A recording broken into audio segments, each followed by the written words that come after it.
like so thrilled to see you. When was the last time I saw you? Last year? I think so. Yeah. I think so. Last year, last been a summer. while. Yeah.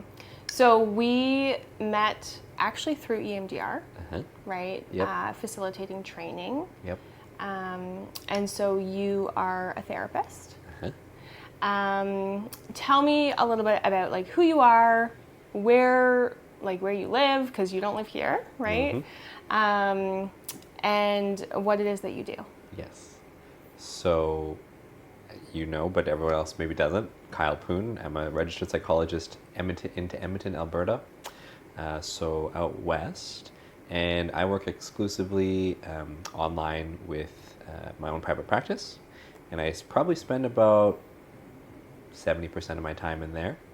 And then I spend about 30% of my time doing the trainings, similar to you, Julie, as well as a lot of my YouTube, where I spend a lot of my time on, and that's kind of increasing, I think, and then my practice time is decreasing slowly. That's the dream, to get over to that a bit more. And that's kind of from a very high level, that's my work in a nutshell. Okay, and so tell me a little bit about your YouTube. Yes. So some of you may have heard of it, some of you maybe not. It's called Calm with Kyle. And the whole intention, so I think the background of it was maybe 2021, I was in a therapy session with my own therapist. And that's when my own practice started to fill up. I was doing really, really well with capacity and the amount of people that were coming in. Felt like my practice was full, and that side of things of my career was where I wanted it to be. But then there was this piece that was missing, and I really wasn't sure what that missing piece was. So I was exploring it in my own therapy session, and it felt like I was able to do so much for those that I was sitting with in therapy, but it also felt limited.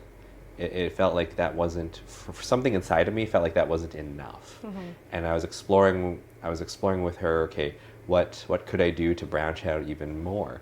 One of it obviously is some of the trainings that we do with EMDR, so that fills a big portion of the cup.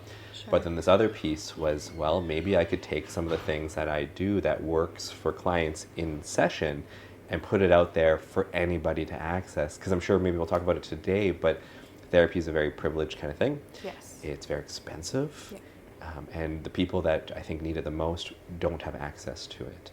So I really felt that I could take everything that I've learned from both schooling and my personal life, as well as everything I learned from clients, because I think I learned the most from clients, and then put it into practical, applicable things that anybody can watch anywhere, anytime. And then that's how Calm with Kyle came about. I love it. Well, and like you said, therapy is something that is very privileged, right? And I mean, we get to see the work that we do with clients and the ripple effect in their lives and their families' lives and their immediate circles. But making things accessible, which I know is something that you're deeply passionate about, for the masses, right? And like producing amazing content. I've watched your stuff, right? I've followed it since I met you. Yeah. But producing amazing stuff that's like very tangible, very practical, and very just like easy to understand, right? It's not this high level theory, it's very practical, and you walk people through it. And so being able to see kind of the ripple effect that you get to have not just with your own clients, but actually all these people that follow you as well is so cool to be able to see. Yeah, thank you for that, Julie. Yeah, and I'm excited to kind of see how it continues to grow. Yeah. And that's where I'm excited too, because I see several different directions for it and how it grows.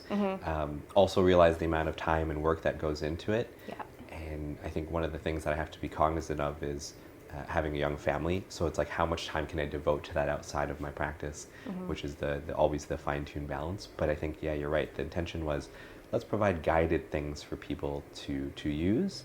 And to not only hear from like an educational, intellectual point of view, but to feel it and go through it themselves while watching, which I think is invaluable for people.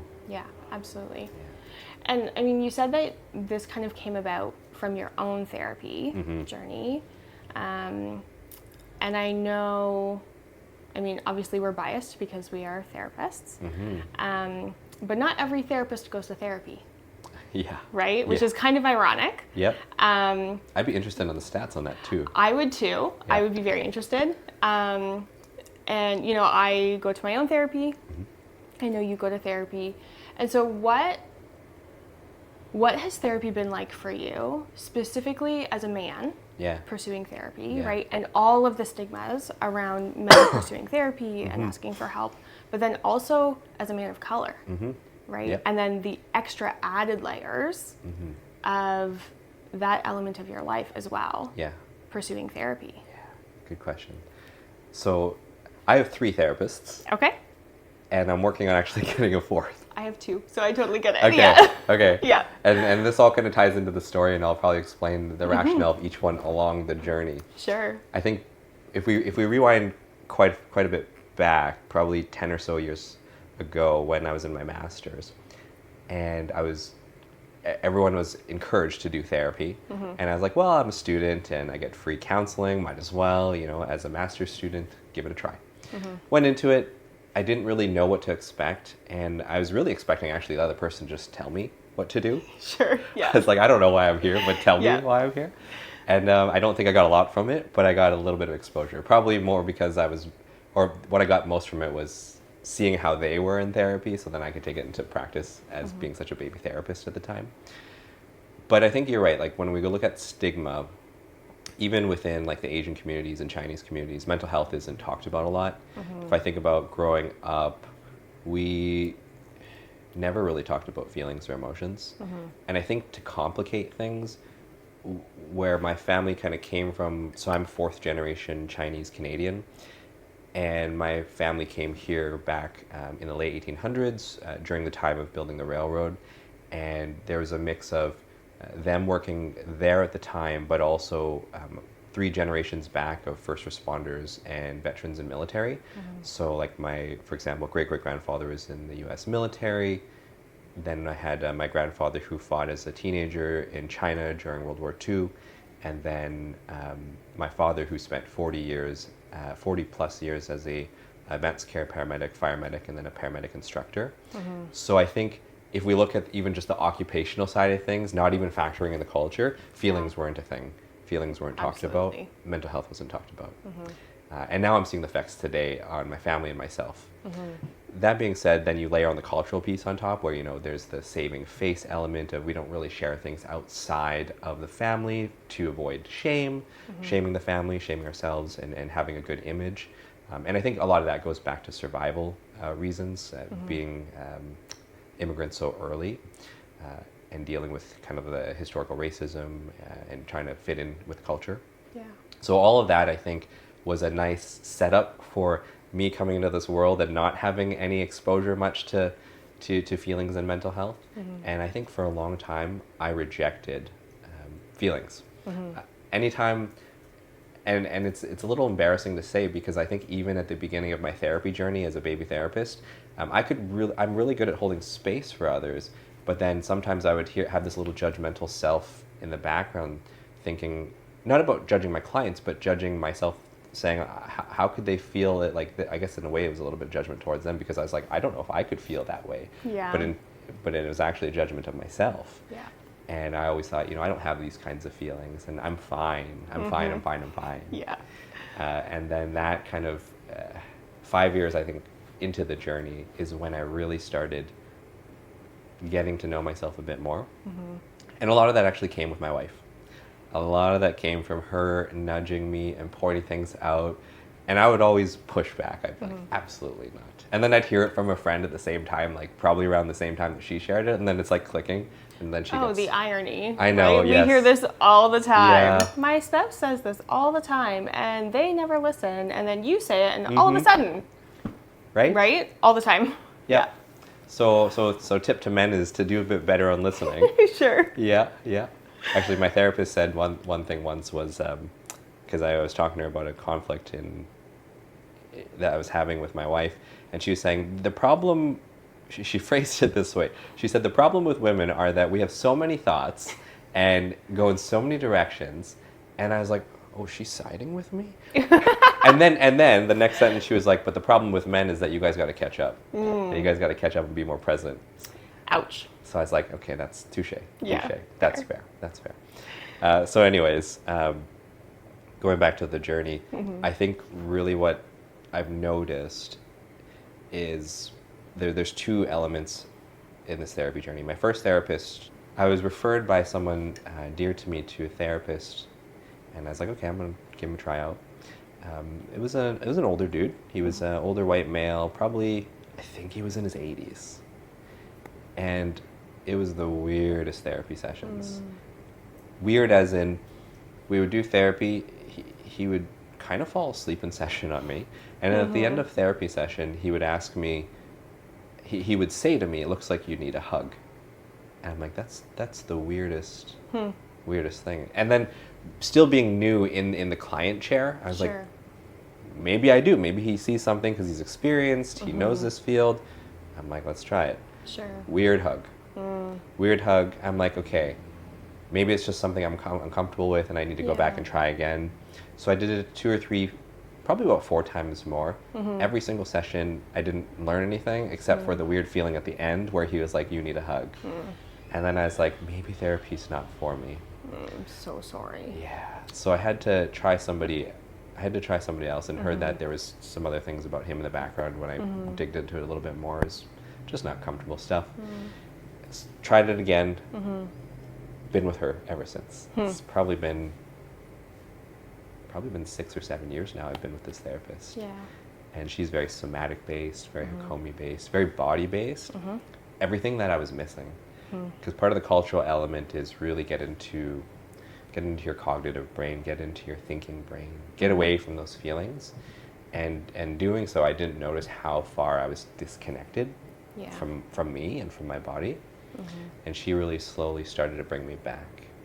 And the reason that I branched out from her, so I still see her regularly, but I branched out from her to find other therapists because I was getting to points in my journey that I needed something a little bit different for different reasons. Yeah. So for example, a few years back, we talked a little bit about this, my cultural identity journey.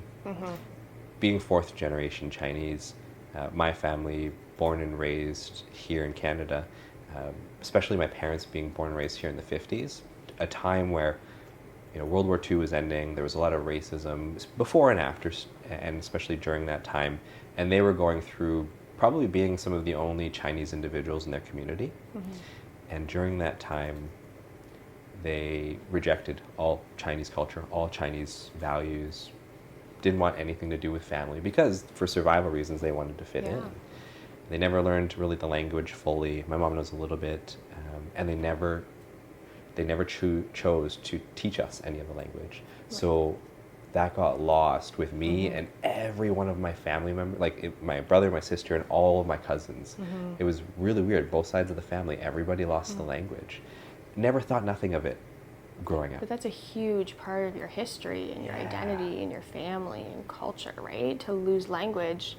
And I mean, so much of culture is passed down through storytelling. Yeah. Right? And so to lose language, you also lose storytelling. Exactly. Right? Exactly. And that's a huge loss. You're precisely right. Because I feel like to this day, I still don't understand my family very well. And that's kind of like an ongoing exploration that I'm engaged in. So losing the language, and then growing up also in a small part of Edmonton in the west side where it was very, I'd say, predominantly white at the time, and I was one of few Asians in the community. Also growing up in that environment, and then being exposed to mass media and stuff like that, like there wasn't any Asian role models that I would be seeing in the media. I wasn't exposed to things from, let's say, Hong Kong or China. I was exposed to all Western ways of media. So unbeknownst to me, all of that influenced my psyche. And leading up to a few years ago with my own therapist, I realized that a big piece of what was missing with my therapy was exploring historical racism, both within what I experienced, but also my family and what they experienced. And then like coming back to me culturally, because on the one hand, let's say far left over here, I really identified growing up, probably even to my young adult age, as being white. And even my white friends when I was younger would praise me for being like the white Asian, like the model minority, and I soaked it up. Yeah. And then on the other hand, I don't fit in with any traditional elements, and I was like, well, where the hell am I on this spectrum? So that's what led me to find my second therapist, who is an Asian male that could help with some of those cultural elements. And so far, it's been really good. And on top of that, I got another mentor of color, not Asian, but he's been helping me a lot with the racism pieces. And then I guess later on, fast forward to today, I'm looking for a clinical hypnosis therapist to help with some past regressive stuff. Very cool. Get to. Well, thank you. Thank you for sharing your therapy journey and, you know, just kind of where you're at with that. And I'm so sorry that was your experience with your first therapist. Yeah. Thanks, Julie. Yeah. But you got to keep going, right? You got to Absolutely. You got to keep going. You got to keep going. You got to like try again, right? Yeah. And it's all about fit, right? And I mean, you know, I am in training as a somatic therapist, right? And so like I do hug some of my clients, right? And you know, there is touch involved in some way, shape, or form. Yeah. But one of the big conversations we have is about consent and what does this look like and what does this mean, and boundaries, and you know, how do they feel in their space and their body. Yes. And so like all of these pieces where it's not just assumed, right? Yep. It's part of people learning and connecting with their own body and their own presence, and recognizing what they need and what they want, and being able to say no or say yes. I love that you capture that, because thinking back to what he said, you look like you need a hug, and then proceeding with it. It doesn't feel good. No. No. Gross. Well, thank you for sharing that. Yeah. Yeah.